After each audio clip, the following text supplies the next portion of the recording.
We have a query.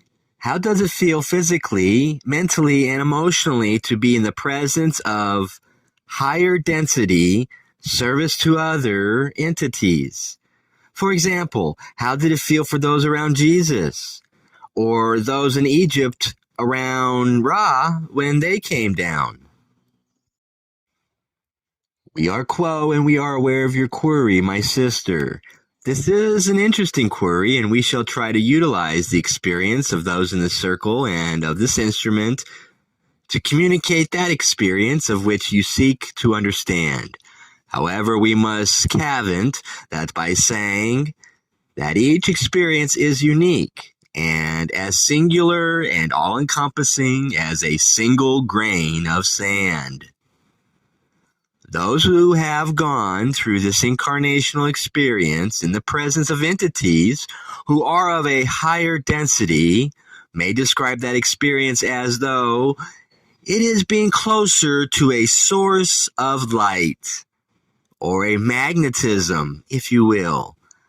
Think in your own experience of how you have felt around entities who exude purity, whose light shines through their being without blockage.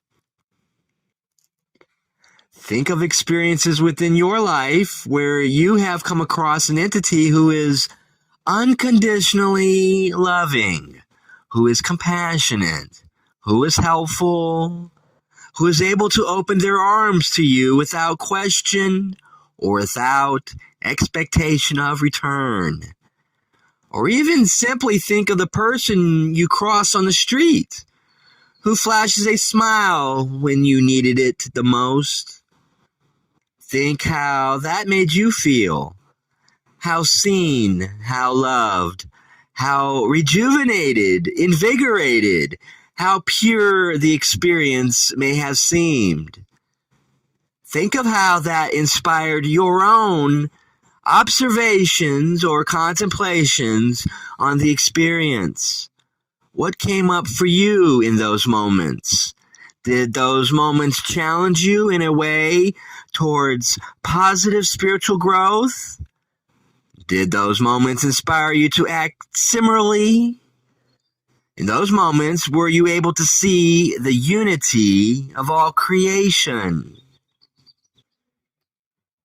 We can also liken those experiences to ones wherein you witness pure beauty, however you define it. Perhaps it is gazing upon an open vista with mountains or canyons or an open field. Or perhaps it is witnessing the unbridled spirit of an animal, a horse running freely, the tender love of a pet. Or even still, perhaps, it is witnessing the ways in which other selves step up for other selves and tend to other selves, especially in moments of crisis or turmoil.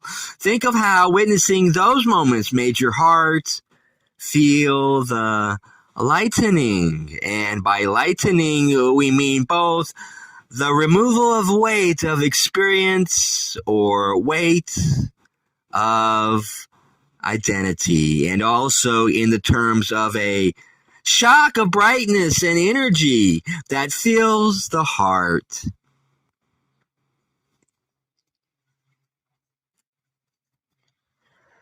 These are but a few ways in which the experience of those who have been around or spent time with entities of higher densities have felt or could describe. There's also the element of wisdom, how those of the higher densities may have reflected or imparted their wisdom upon other selves. However, that goes hand in hand with the free channel, free flow of love of these entities. For in those moments, perhaps it became clear that love and wisdom go hand in hand. That the unconditional love that at its core, a true wisdom to it. That it makes sense. that it is the true one original energy, and that all else is simply a distortion of that. Those moments of enlightenment where they realize the truth of love, wherein the elements of experience that separate fall away, where the walls that were put up that say, I am me and you are you, no longer exist.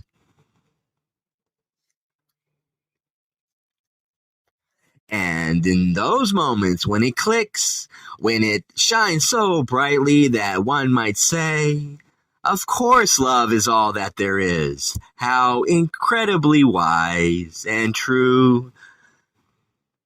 We assure you that there is a plethora of other ways of describing those experiences of the other selves who have spent time with higher density entities.